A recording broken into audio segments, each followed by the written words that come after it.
Hello guys, मैं are के। Previous video में मैंने आपको मोहनजोदाड़ो और हड़प्पा के बारे में बता चुका था। इस वीडियो में मैं चंदहुदड़ो और अलग अलग साइट्स के बारे में आपको बताऊंगा। थर्ड में आता है चंदहुदड़ो, जो 1931 में एक्सकेवेट या खुदाई हुआ था। पाकिस्तान में ये गोपाल मजूमदार ने इसे खोदा था। ये सिंधु नदी के किनारे पे है। चंदहुदड़ो जो एक ऐसा साइट है जिसके बाउंड्री नहीं है, मतलब जितने भी साइट मिले उन सब बाउंड्री के अंदर थे, लेकिन इसमें बाउंड्री नहीं है, तो ये एकदम खुला मैदान है। ये इंडस्ट्रियल साइट था जिसमें मेकअप किट, लिपस्टिक, मिरर, गुड़िया, जो एक ईटा था मतलब ब्रिक्स जिसे हम घर में यूज करते हैं, वो डेकोरेटेड था। ठीक है। एक और चीज़ मिला है यहाँ पे, बिल्ली का पीछा करते हुए कुत्ता। ठीक है। नेक्स्ट आते हैं हम रोपड़ पे, जो यगदत्त शर्मा ने खोजा था, जो सतलज नदी के किनारे पे है। यहाँ पर इंसान के साथ कुत्ते को भी दफनाया गया है। ये सेम ऐसा ही चीज़ न्यूलिथिक एज में नवपाषाण कालिक में बुरझोम में मिला था। बुरझोम कहाँ है? तो कश्मीर में। ठीक है। फिर आता है बनवाली। इसे रविंद्र सिंह ने खोजा था, जो हरियाणा में है। ये रंगोई नदी के किनारे पे है। और इसमें बनवाली में था कि सीवेज सिस्टम बिल्कुल अच्छा नहीं था, इसीलिए घर के अंदर ही सोख्ता बना दिया गया था।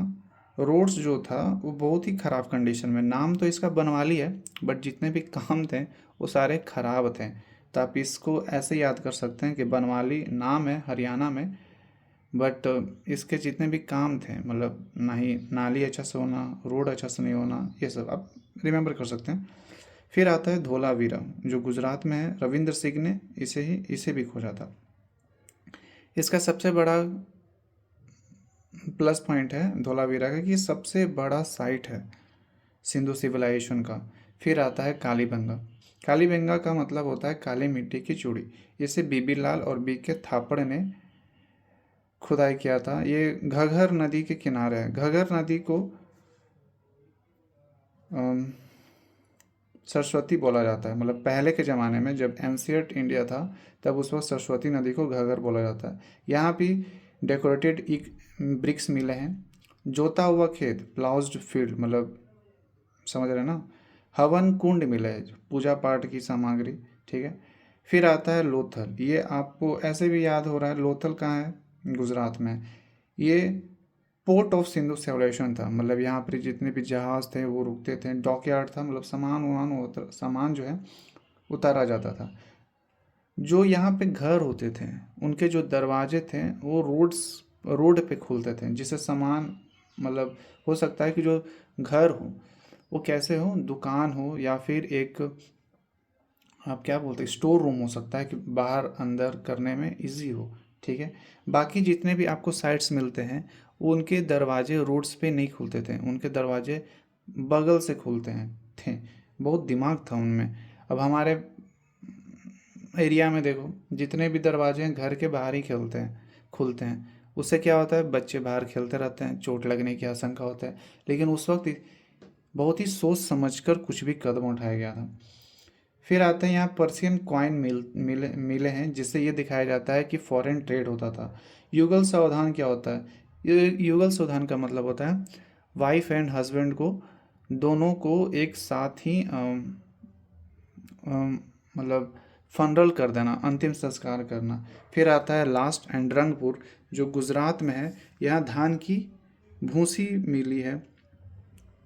और भी साइट्स हैं, बट मेन एग्ज़ाम में आप एसएससी हो, रेलवे हो, चाहे बीपीएससी, यूपीएससी या एनी वन एग्ज़ाम, इससे रिलेटेड ज़्यादा यही सवाल पूछे जाते हैं, इससे ज़्यादा नहीं। इसमें एक छोटा सा और टॉपिक है, उसको भी कवर कर देता हूँ मैं।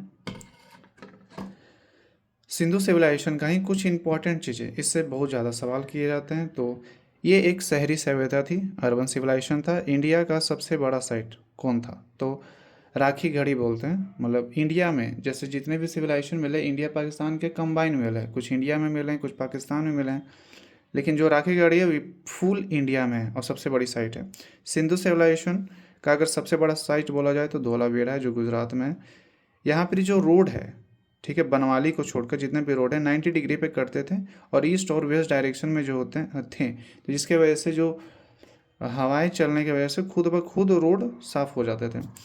यहाँ पे सिंधु सिविलाइजेशन में जो नालियाँ थी बहुत अच्छे मैनर्स में, बनवाली को छोड़कर। एग्रीकल्चर जो था मेन सोर्स था इनकम का, जैसे कि मैंने आपको दिखाया पर्शियन क्वाइन मिला था, फारस का क्वाइन, जिससे फॉरेन ट्रेड दिखाया जाता था। तो वही यहाँ पर समाज कैसा था, मात्र